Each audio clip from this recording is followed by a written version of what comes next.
Okay, here we are. He's the former CNN anchor who is running for Congress in New York's 1st District, John Avlon.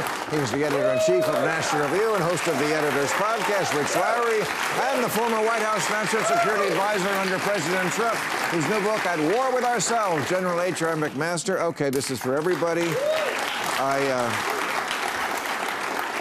I just mentioned Hitler in the editorial. What's with Tucker Carlson embracing a revisionist historian? Does anybody remember the guy's name? I read this story today. Tucker Carlson. He does like to push the envelope, doesn't he? He had on a guy who introduced something like one of the most important historians of today. I'd never heard of the guy. He's not a real historian. He's not a real... Well, he believes Winston Churchill was the bad guy and Hitler was the good guy. I love villain. I love people who think revisionism is just the way to get attention. Like whatever you say, I can undo it and say it's better. You know what? You think men can't get pregnant? Oh. Stop it. Stop it. But this is Hitler was the bad guy? Yeah, intriguing concept. Look, this is junk history that's getting peddled, and you know there are people who gravitate to this, but he elevates it, and I think that's a business model for him. You know, it's his business model. He's a grifter. Tucker Carlson. Yeah, he's a grifter. He's a charlatan. You know, he's a useful idiot for Vladimir Putin. Yeah. You saw him sit across from him, and supposedly he's knowledgeable about history, but he bought into that whole. I call it. Like, did you ever see the show Drunk History? You know, I loved it. Isn't that great? Show. But it's like he bought into Putin's drunk history, you know? Right. Okay. And this guy, he seems to think like Churchill was in power in Britain all in the run-up to the war, and he was pushing all the buttons, and he was making Hitler invade. You know, England went to him as a war leader because the war had started already because of Hitler. And I actually disagree with you. I think Tucker's sincere in this stuff, and I think it goes to a deep disaffection that parts of the right have, unfortunately, with America at its foundations. They've come to believe the country is fundamentally corrupt. So every piece of received wisdom, and I think some narratives are wrong and should be pushed back against, but every piece of received wisdom, including that I was going to say H.R. McMaster, but that Winston Churchill was one of the greatest figures in Western history, has to be questioned. Which he was, but Churchill? Was not one of the great? Oh, of course he was. They're questioning. But this is this weird, like, when did sort of hating America become hip on the far right? This is this mirror image sort of like feedback loop between the far right and the far left that's absolutely crazy, that people are totally... They all meet. I mean, the sort of the nativist far right meets the self-loathing far left. Yes. And you can't tell who says exactly what. Right. They say the same thing. Yeah. Well, I'll tell you what I don't like about Hitler.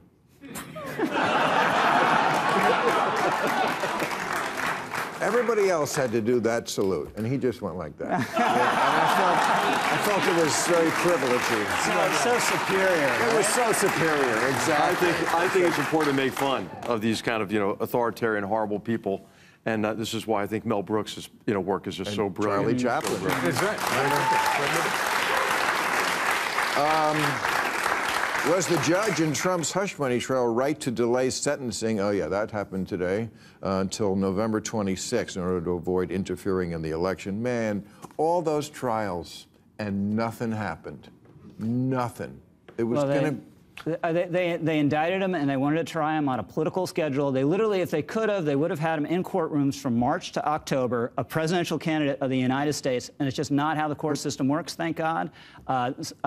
This thing shouldn't be sentenced now. It was absurd. They took a misdemeanor that the statute of limitations should have expired on, and they bootstrapped it up to 34 felonies. And wanted to sentence him to jail for it. I'm not a huge Trump guy, but this I think is absurd and wrong. Look,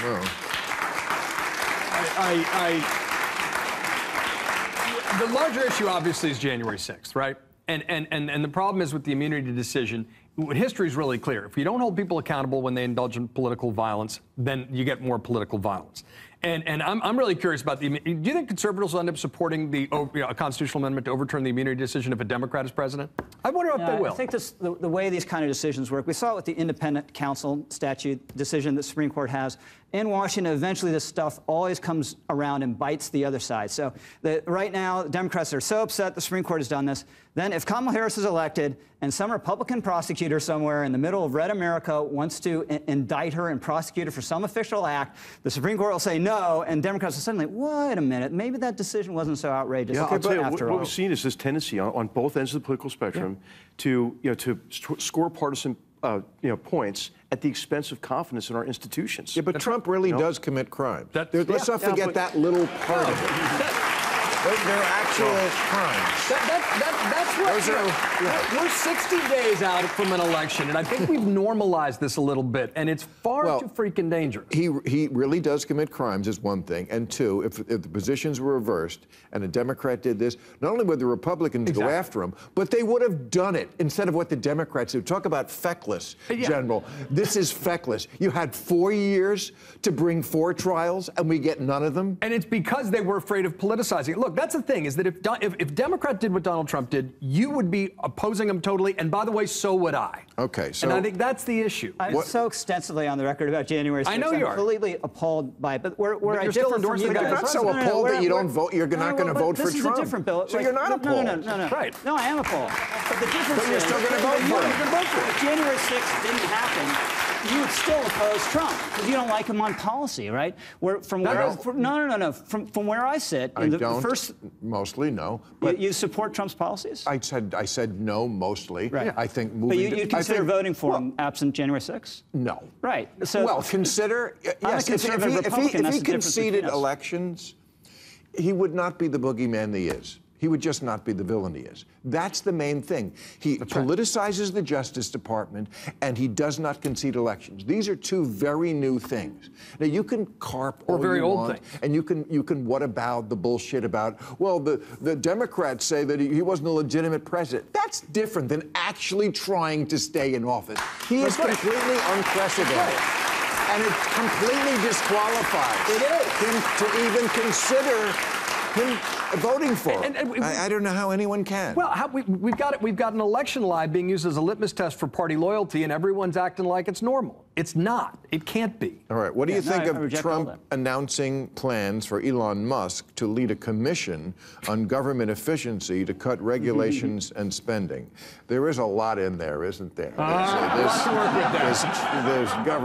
Government is inefficient. I remember when Al Gore was going to reinvent government. Remember that? He was given that task. Yeah. Al Gore, you go reinvent government. How'd that go? Did we reinvent it? I don't know. We have a lot of really dedicated civil servants, but in most government agencies, you could randomly kidnap people out of them, and nobody would know the difference. The Secretary of Defense disappeared for like a week, and no one knew. I think this is a good idea, though. I mean, if you look at Elon, he's revolutionized the U.S. satellite program, right? NASA has been remade by injecting kind of this private sector and entrepreneurial energy into it. So I think we could use that across government. Yeah, but to your point, I remember, I forget who it was, maybe it was Bolton, somebody like that said years ago, if you took out 10 stories from the UN, that was Bolton. Would we know? Or would it might even be better? It's an America-hating This is the Hoover Commission. But it is true. That's all that is, the Hoover Commission. And by the way, not that this is a pattern we should follow, but yesterday I was driving to work, and as sometimes happens here, the light goes out on a major thoroughfare, and everyone just coped. Mm-hmm. Like, okay, you go, and then I go, and then we just ad-libbed it, and I'm not saying that's how you should run the... There's still amazing resiliency to American civil society. Yes. But no matter how we're at daggers drawn over politics, most people, it doesn't matter. They treat each other fairly and honorably and as fellow Americans. But that's still leadership's a lot of dirtbags too. Yeah, come on. But we can't wait for the political class to do it. I don't think they're going to do it. So I think we all need to convene discussions. Who fires themselves? That's the problem. Right, yeah. Well, but let's start taking action, stepping up, building guardrails to strengthen American democracy, and take it seriously, because this is fucking important. We got one country. What are the panel's predictions for the debate next week? I think Trump's going to be an asshole. That's my prediction. What do you think? I'm going out on a limb. Whoa, Bill. Whoa. Well, You know, foreign policy doesn't decide elections usually, but foreign policy is really critical at this moment. I believe there is this, as you mentioned earlier, this axis of aggressors that is supporting each other. They're supporting each other in ways that are unprecedented. And I believe these cascading crises 100%. From Europe to the Middle East have a very high potential of cascading further into the Indo-Pacific before inauguration. I think we're entering a period of maximum danger. We have a president who sadly has diminished cognitive capacity. We have ourselves at each other's throats. Then we're going to have a period maybe after the election. And I think this Russian report is a setup for post-election because the Russians, what they really want is most of us to doubt the result of the election. Yes. So I think that period between election and inauguration is very dangerous. But the next 60 days, to your point, right? I mean, part of the goal of Russian disinformation and foreign autocratic disinformation is to divide our democracy, to make it dysfunctional. And that's why that division and dysfunction is something we need to confront. And the stakes of the election do determine the trajectory of the 21st century. It is about autocracy versus democracy, at home and abroad. Yeah. Okay. But I hope they get asked those questions. What will your policy be on Iran? What we were discussing earlier. I think, Bill, though, it is key that the whole debate over the mics being open or closed, and it's obvious why Kamala Harris wanted them open. If the mics had been open in the first debate, there's no way Joe Biden ever, in this course of rambling answer with lots of pauses, would have finally been able to say, look, we finally beat Medicare. Trump would have interrupted him like 5 times before he got it and saved him. And by the way, if Trump loses to Kamala Harris, that debate victory for him in June will be the most catastrophic success in American politics. He won the debate, Biden leaves, and he gets a much tougher opponent. Yeah, they really screwed themselves. He should not have debated Biden that early. That was dumb, because Biden revealed himself They would have said, let's do it in October. And this is the thing, all the people now who acknowledge, Biden's not up to it, all those same people, on Democrats, they'd be insisting right now, the way they did the entirety of the year, he's great, he's hale and hearty, he didn't wander off, and he didn't really mess it up. so would you if it was your guy. What's that? And so would you if it was your guy. Don't make it sound like... Maybe, but this was like, he's not up for the job. I mean, he literally can't do it, and they told us he was. Speaking as an American historian, I think this was one of the most significant cover-ups in recent American history. Talk about misinformation. To perpetuate. We did it to ourselves. The appearance that the president was fit. I disagree. Edith Bowling Gone. Go. Sorry. It would be interesting to know. He's not unable to be president. He's unable to run for president. Correct. He's unable to do a usually debate. Those things He's not a connected, vegetable who can't think or make decisions. He just can't do the kind of thing. And by the way, once all of a sudden it wasn't a Biden-Trump rematch, all of a sudden the whole election changes because it's about new versus old. It's about hope versus fear. And that's been energizing Trump people. needs to connect her to the current administration, which has disastrous approval ratings, and say, you're the unacceptable status quo, not the future. But this thematic debate will have a huge role in play who wins in November. Have Democrats succeeded in reclaiming the patriotic label? Well, their convention They're working on it. Yeah, much better. I mean, it's interesting. If you had told me before the convention that I would hear Kamala Harris say the word privilege, I would say, oh, I'm sure, and that it was going to be about the usual, white privilege. No, she said, it's a privilege to be an American. I mean, she said those kind of things that Obama used to say about, only in this country is my story possible, and I'm going to tell you, it was music to my ears, because I like America. It's me too. I don't care who knows It is absolutely essential. I've been big on reclaiming the American flag because it belongs to all of us and it can't be a partisan signifier. But the smartest thing Democrats have done is take back freedom, right? It's about reproductive freedom. It's taking back the word freedom, taking back the flag, taking back patriotism. And all of a sudden, actually, she's refusing to take the bait on identity politics. And Trump is the one who's focused on it. That flipping the script is very healthy for our country. If you look at Tim Walz's... to be clear, though, that this really is a group, a party that has been pushing identity politics extensively. Yes. Within the government. That's been the biggest week. And so, what they've tried to do is valorize victimhood. And I'm afraid of this ideology, this postmodernist, post-colonial, neo-Marxist kind of ideology. It robs our young people of agency. We tell our young people, I couldn't agree more. I agree. The whole 100%. system's stacked against you. You have to tear it down. And so, what does that leave young people with?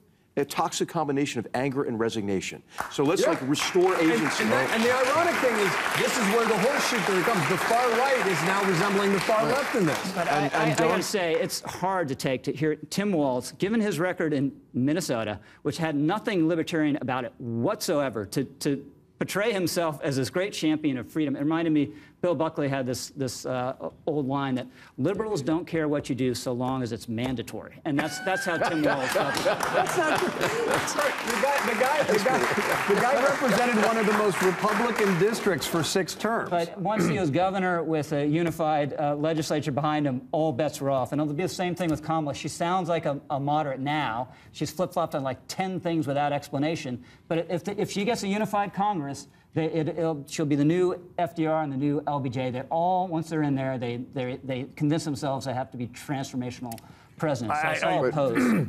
But the alternative being Donald Trump is a totally different ballgame. That's rewarding someone who tried to overturn an election on a lie that led to an attack on our Capitol. That's the stark choice. All right.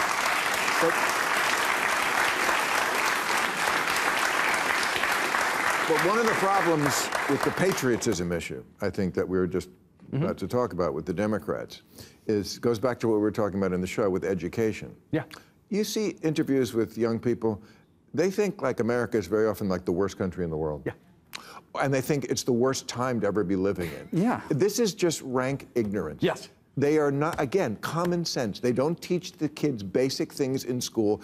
They don't know that this is the best time to be alive. The average person alive today lives like kings did. Like just a hot shower 100 years ago was a giant luxury. The amount of entertainment we have, the amount of caloric intake we have, the speed of travel, communication, porn on the phone. But no, he's right. We do need to think about education, partly as we're educating students to become active citizens in a self-governing society, right? Washington says enlightened opinion is necessary to a self-governing society. So we need to actually start teaching them all history, the good, the bad, and the ugly, but that we're a great country. You've got to acknowledge, right? It's the far left that pushed this ahistorical thesis that our country was founded to preserve slavery rather than founded on principles that made that criminal institution unsustainable. I don't think we should replace that with, a contrived happy view of history. But you instantly had school districts around the country adopting that as part of their curriculum. It's a lie about we're the first society in history to lie about our I'm not a partisan guy. What parties were pushing that agenda? But that's, I think, where we get to the revolt of the reasonable, right? Let's start teaching Ken Burns in school. Let's start having a sense that we are imperfect people trying to form a more perfect union. But educating folks about the full capacity of our history is a good thing. What Daniel Patrick Moynihan used to say. He said, do I apologize for defending a less than perfect democracy? I do not. Find me a better one. That's how I feel. But he's right. It is one side that did that. Yeah, and that's the weakness on the far left. I completely agree. Okay. And what I worry about, too, we were talking about military readiness, military service, If you teach your young people that your country is not worth defending, who's going to defend you, right? Who's going to defend you? And I think this is related to some of the recruiting issues we've had. The attacks on the founding fathers, who of course were imperfect. By the way, at the time that they were doing what they did, they were not that different than anybody else in the world, including people of color in other parts of the world who had slaves. It's not like we invented it in 16. Slavery was endemic to the human condition throughout all human history. What was new was when we began to turn against it. The British first against the slave trade, and then finally we fought our most destructive war in our history to emancipate 1 million of our fellow Americans. Now, then you teach the failure of Reconstruction. You teach the rise of Jim Crow and the Ku Klux Klan. Separate but unequal. But then. And actually, and by the way, that was all the Democratic Party. Yes, at the time they were conservative populists, but it explains a lot, right? If you understand Reconstruction, we need to study more because the resistance to multiracial democracy is also a defining factor of our country. We are a great country. I am a very patriotic guy. The fullness of American history is what we need because we're the first nation founded on idea, not a tribal identity. We need unifying stories, so we need to teach those stories, and that's where we've been screwing up. But, we'll move on. What are your thoughts on Dick Cheney saying that he'll be voting for Kamala? Liz Cheney said she would, and then she... Isn't it great? What do you think of... come on. When you lose Dick Cheney, Rich, come on, man. Isn't politics funny, though? If someone had told you 20 years ago Dick Cheney would be endorsing the Democratic candidate for president, look, I get their... they can't stand Donald Trump and not being on board with Donald Trump. I do not get conservative Republicans supporting Kamala Paris. But hold on, but let's work through it. It's not just about, right, it's about one person wants to strengthen NATO and all the multilateral security arrangements that have helped keep the peace for the most part since the Second World War. The other wants to sell out to a lot of these autocratic countries. That's a personal, not political decision. I think that's actually consistent. Also, I think it's healthy because I think you get more Republicans endorsing Democrats. It makes the point that this election is about something bigger. It's about building a broad patriotic coalition. Again, the U.S. military was stronger, not weaker, when Trump was done with his first term, and he was actually. He said a lot of dumb things about Putin, but he supported Ukraine more than Obama did, and he was harder on China than any prior president. And now that position has become kind of bipartisan we have someone who. Well, I mean, this is a big part of the book. I mean, he actually did. He's the first one who provided defensive capabilities to See, the I Ukrainians. try to tell you guys, but you don't believe it until HR says it. No, but then he did suspend that assistance to get dirt on the Bidens. I mean, so you said I would say I wouldn't say reckless. You said reckless up front. I would say inconsistent, erratic versus fecklessness. And I do think that when you talk about coddling authoritarian regimes, look at what this administration has done with the Iranians. I mean, the supreme leader has gotten an easy ride from the Biden administration. They didn't even want to acknowledge Iran's role in October 7th at the beginning. They still have not really reimposed or actually enforced the sanctions against the Iranians since October 7th, and with them having the whole Middle East on fire. So I think it's a more complicated situation is what I'm saying, John. But you can't just make these hold on, HR. broad statements. I love you, man, but hold on.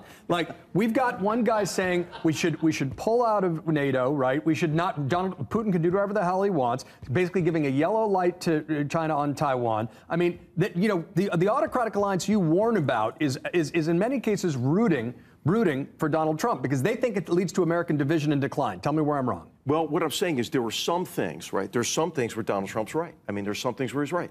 There's some things where he's completely erratic and inconsistent. Where does he right on? I think he's been right on energy security, for example. I think he's been right on reciprocity and trade. He's been right on burden sharing. But then again, with Donald Trump, he's so disruptive, right? He disrupts what needs to be disrupted sometimes, but then he goes on to disrupt himself. And he becomes kind of the antagonist in his own story. So, I mean, so you've got a choice, right, in this election. People have to make the choice between what I would say are really self-destructive policies at times for the Biden administration on the Middle East, on the war in Israel, but really the war in the region, and kind of the erratic nature of President Trump. But these are the questions these candidates have to be asked. What are their positions on these issues, on NATO, on Ukraine, on the war in the Middle East? But I think this, you know more than I do, but the hit on Soleimani, I think, was shocking. It wasn't a major war. Yeah. One hit, one guy. I think everyone with American blood on their hands around the world slept less easily after that hit. And it just went to the fact that he had deterrent force. People were scared or worried about him in a way they haven't been of Joe Biden. Look, the bipartisan consensus in more American foreign policy is we should stand up against tyrants and terrorists, right? And I do believe that. And I do think that we learned a lot in the wake of the Iraq war. But the fact is that right now, if you're strong on national security, one party's leader seems to be trying to weaken NATO, and the other party has expanded it and strengthened it. A lot of that is working them to try to get them to spend more. But I don't see the Afghan withdrawal. Does this compute at all in your? There's no reason Pompeo should have negotiated with the Taliban alone in Doha. But it was a conditions-based thing. Biden didn't accept anything else that Trump did, except he was supposedly forced by Trump to do a withdrawal. It was done badly. Was totally incompetent, dishonorable, a disgrace. His presidency has not recovered from it since, and our position abroad hasn't recovered. And I think you can draw a direct line from that disastrous, humiliating withdrawal to the reinvasion of Ukraine in February of 2022. I mean, I think what's weakness is what is provocative is the perception of weakness. So what I would love to hear from both candidates is their. And if I may, 61 Americans were killed when Trump was in office in Afghanistan, 13 under Biden. So there's that. Good luck with the campaign. You're running as a Democrat? I am. Common sense Democrat. Thank you. Good luck at home with that. All right.